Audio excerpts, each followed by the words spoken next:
Bonjour à tous. Alors, comme je vous l'avais dit en amphi, cette petite vidéo pour vous rappeler un petit peu les SAE donc, au S2. Donc, je vous rappelle que vous avez trois SAE.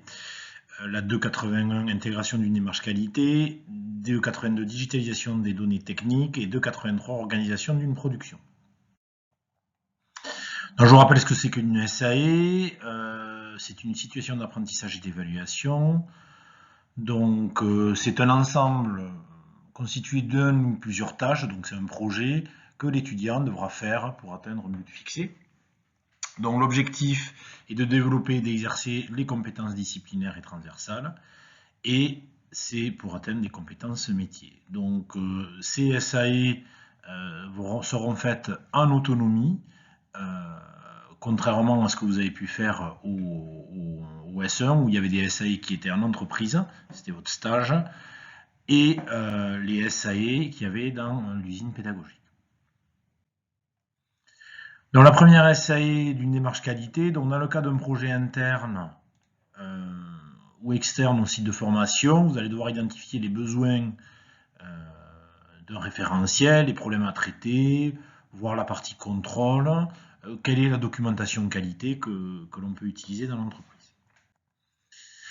La digitalisation, donc là, ça va être plutôt comment je configure et comment j'utilise un ERP, quelles sont les données techniques, comment je les mets en place, comment je rends tout ça opérationnel. Il faut savoir que chaque SAE représente 35 heures, donc en gros, chaque SAE est égal à une semaine.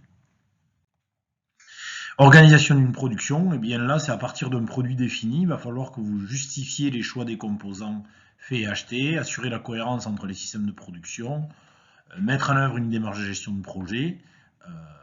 Et donc là, on va travailler essentiellement sur les nomenclatures et les gammes. Alors, comment ça va se passer? Eh bien, vous aurez donc ces trois SAE qui vont être répartis en gros sur le mois de mai et juin.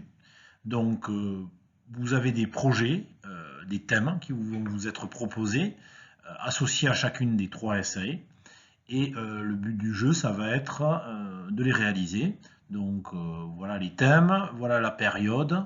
Et vous allez avoir pour chaque thème un enseignant métier référent.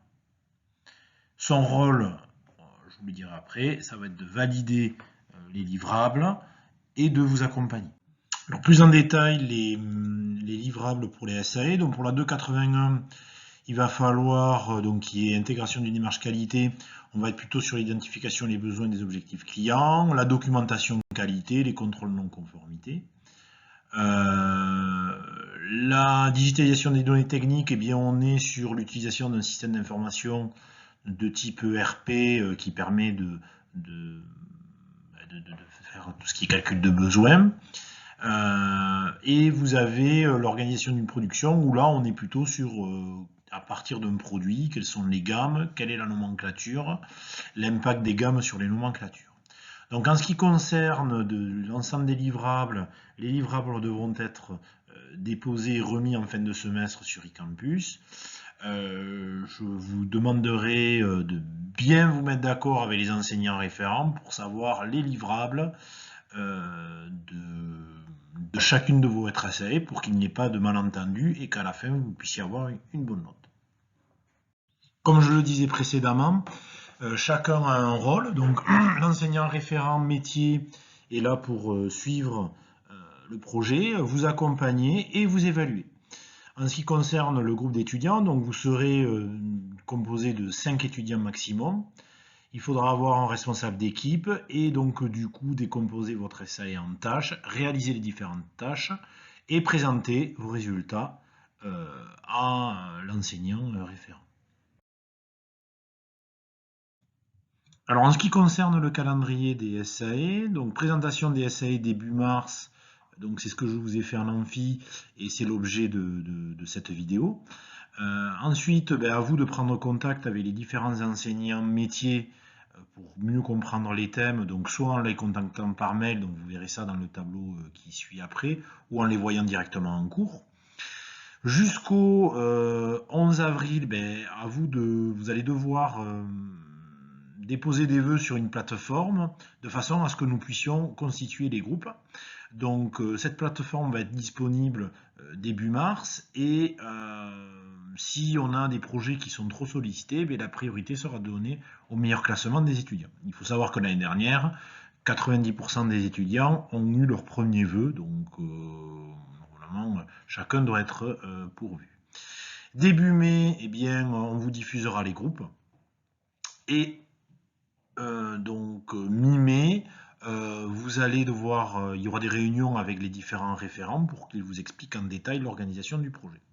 Sur le mois de juin, vous aurez toutes les SAE et le livrable aura lieu fin juin.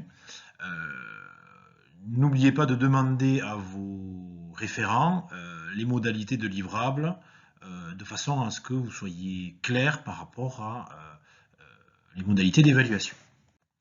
De façon plus globale, là vous avez le calendrier des SAE, donc vous voyez au début mai, le lancement, séance de lancement, donc c'est en rouge.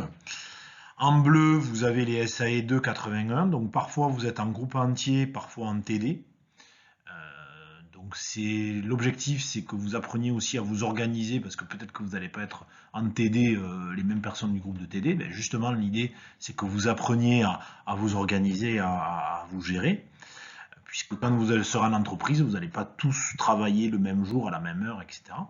Donc en bleu, les SAE 281, en rose, les SAE 283 et 282 en marron. Alors vous pouvez constater qu'effectivement, sur le mois de juin, vous avez CSA en autonomie et vous allez voir aussi que, vous voyez, là, vous avez des couleurs là qui sont vertes, il y a une autre couleur marron et gris, et ça, ce sont les SAE, parce qu'il y a 3 autres SAE qui sont amenés dans l'usine pédagogique, un peu comme vous avez fait au SE.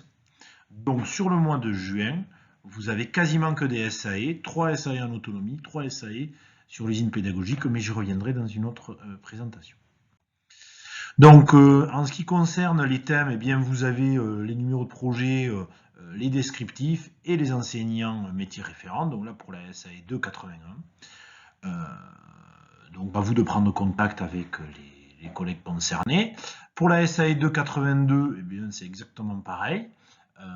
Vous avez les descriptifs et les enseignants métiers référents. Et également pour la SAE 283, donc les descriptifs et les enseignants métiers référents. Donc à vous d'aller contacter les bons interlocuteurs.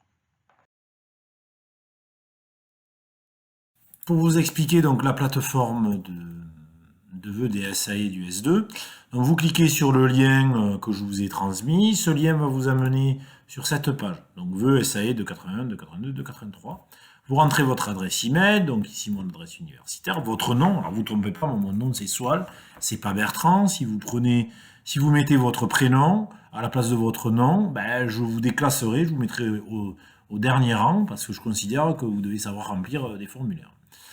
Donc là, je mets Bertrand, je mets mon groupe de TP, bon là j'ai mis TP12, et à partir de là, je vais venir renseigner les SAE, dont la SAE 281, donc vous avez ici le nom des thèmes, les thèmes plus le nom des enseignants, donc à vous de choisir, et vous avez autant de vœux qu'il y a de projets à faire. Donc moi dans ce cas-là, j'ai mis vœu 1 ici. Vous n'avez pas le droit de faire, vous voyez, de mettre 2 cases parce que il vous dit veuillez ne pas sélectionner plus d'une réponse par colonne. Donc on est obligé de faire cet élément-là ou de changer si je considère que ça, je le mets en vœu 1, etc., etc. Et donc là vous avez pour la SAE 281, puis vous avez la SAE 282, etc., etc. Et la 283 jusqu'à ce que vous validiez les éléments. Donc vous voyez, je mets au hasard, hop, hop, hop, et hop, suivant. Donc là j'ai fait 2 fois, pardon, donc c'est bien ici, et je valide. Et à la fin, je vous ai mis pour savoir si vous êtes motivé à faire les SAE ou pas, donc à vous de mettre une note et d'envoyer. Il y aura pas. L'idée est de voir si certains ne sont pas du tout motivés, peut-être de les contacter pour comprendre les raisons pour lesquelles ils ne sont pas trop motivés à mener ces essais-là. Donc voilà. Donc je termine sur cette plateforme. Vous pouvez me solliciter quand vous le souhaitez. Et je vous souhaite de bonnes essais.